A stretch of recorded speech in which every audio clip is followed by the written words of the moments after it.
Oke, salam ketemu kembali, salam sukses gitu ya.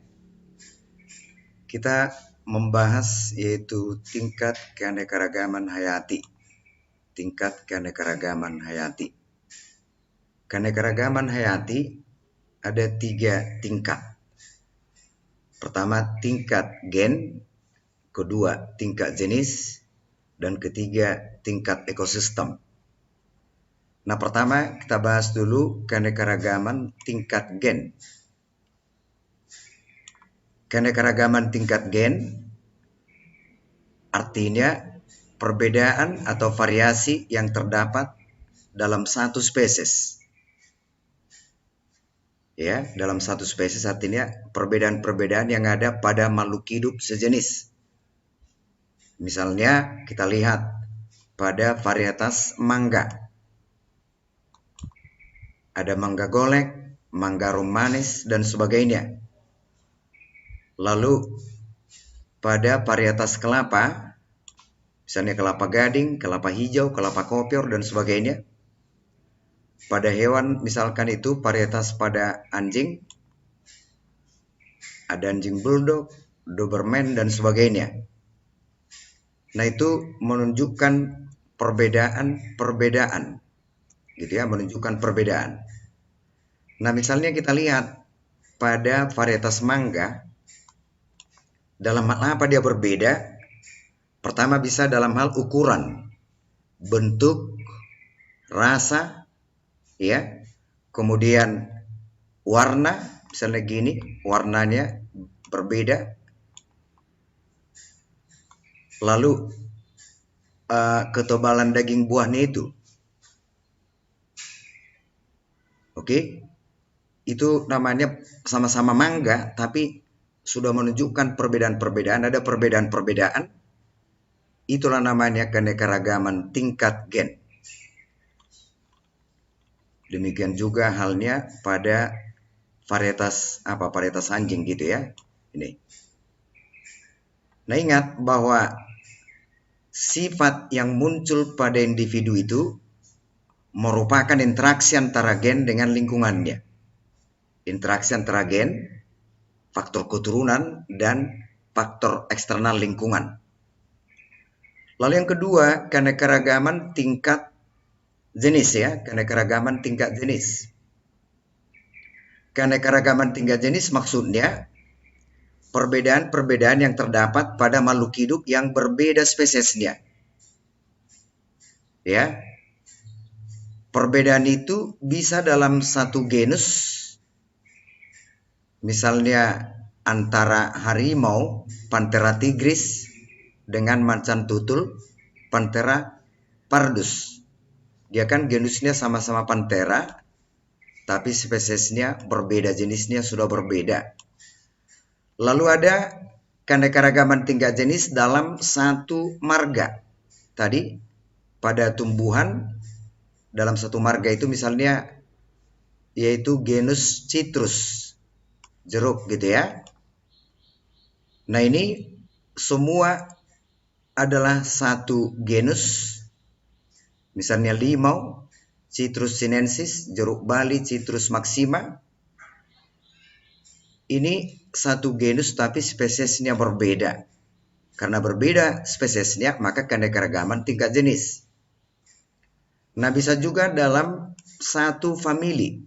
Misalnya famili Palmae atau Arecaceae. Misalkan aren, kelapa sawit, pinang.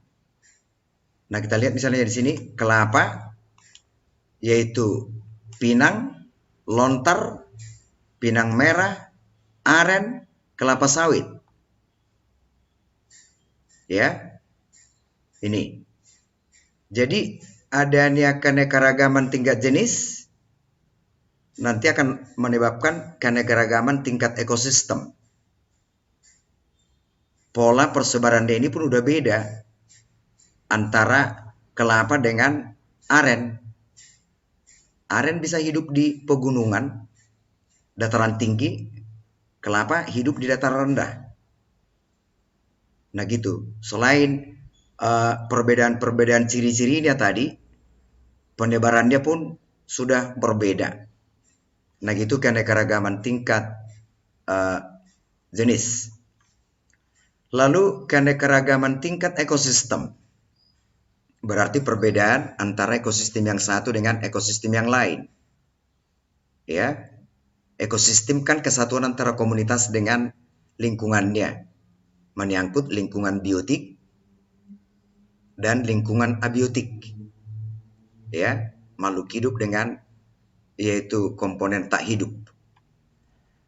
Nah, contoh keanekaragaman ekosistem, misalkan kita bandingkan itu hutan hujan tropis dengan hutan gugur, padang rumput, gurun, laut, danau, sawah.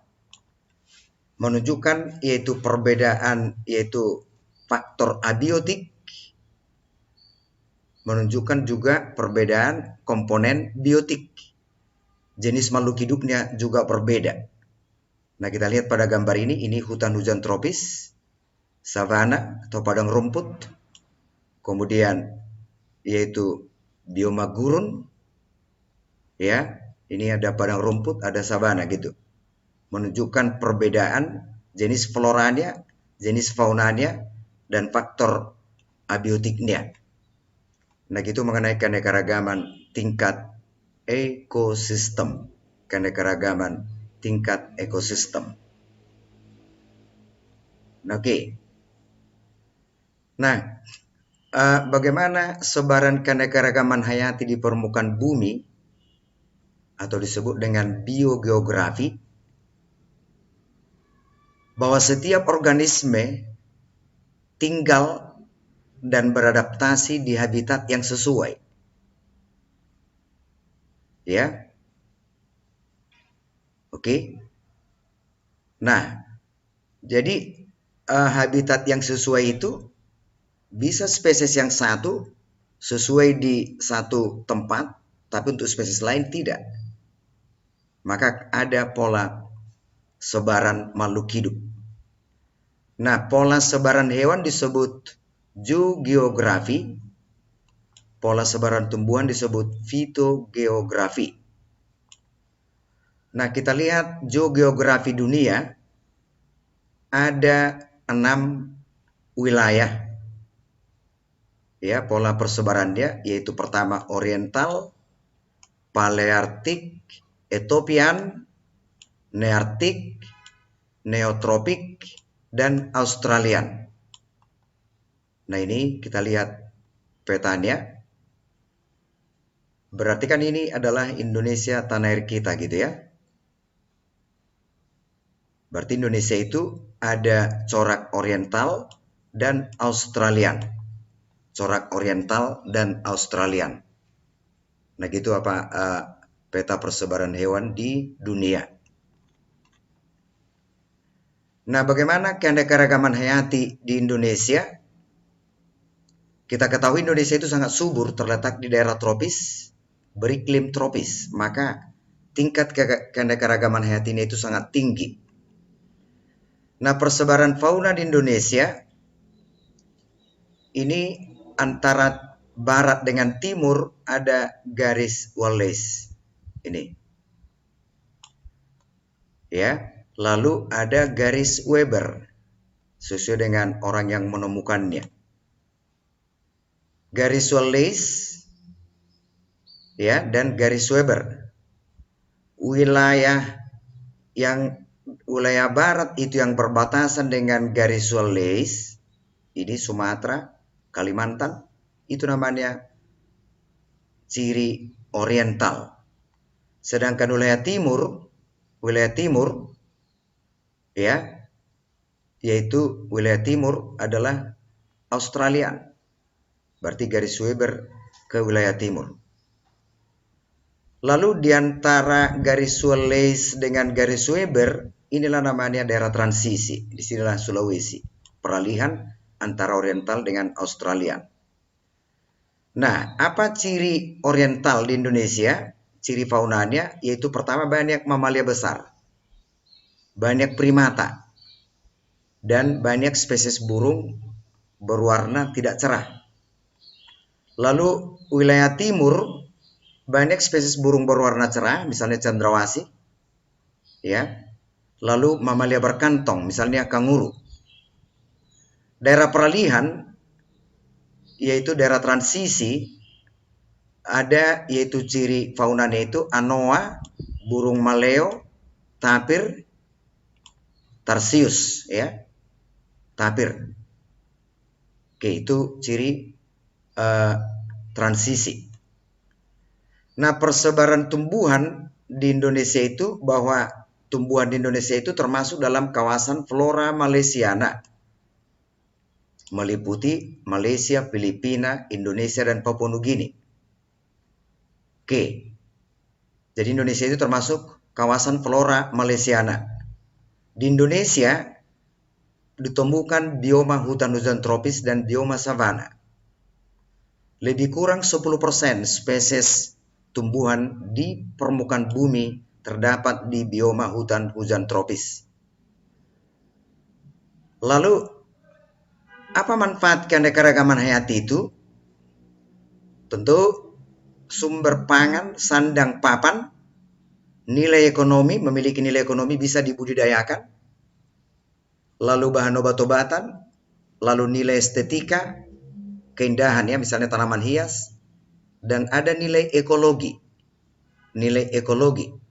Nilai ekologi itu misalnya pohon itu kalau kita tanam di situ dia akan memberi O2 dan mengambil CO2 dari udara dan dia akan bisa berperan dalam siklus air juga yaitu menghindari erosi.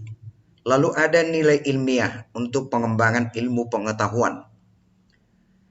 Nah, akibat yaitu bencana alam dan tindakan manusia bahwa keanekaragaman hayati itu udah banyak yaitu diancam kepunahan, bahkan banyak spesies yang sudah punah dan diambang kepunahan.